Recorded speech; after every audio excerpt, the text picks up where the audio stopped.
What is the one mindset shift that helped me to get to my first 100K? I'm so glad you asked. It was this deep inner knowing that I fucking could. It was this relentless pursuit of something more in my life.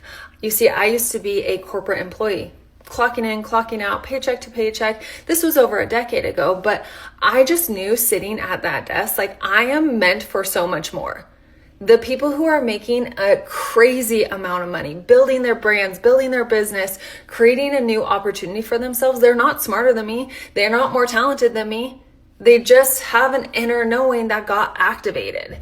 And I think this is where people start to fuck it up, is you think that people who are scaling, making 6 figures, multi-6 figures, 7 figures, 8 figures in their business, you think that they're more talented than you, that they have more skill sets, that they know more than you. No, they're willing to take a risk. They're willing to go all in. They're willing to hold the new frequency, the new identity of who they have to be to run a big business. That is not the version of you who's watching this right now. There's a new version of you that's trying to be birthed into reality. And you have to surrender. You have to surrender control of what you know right now. You have to surrender this anxious attachment to how it's going to come. You have to surrender all of the comforts that are keeping you actually fucking stuck. And when you feel that inner knowing, because it hits you like a fucking electric bolt in your chest, you feel like, oh my God, I can do this.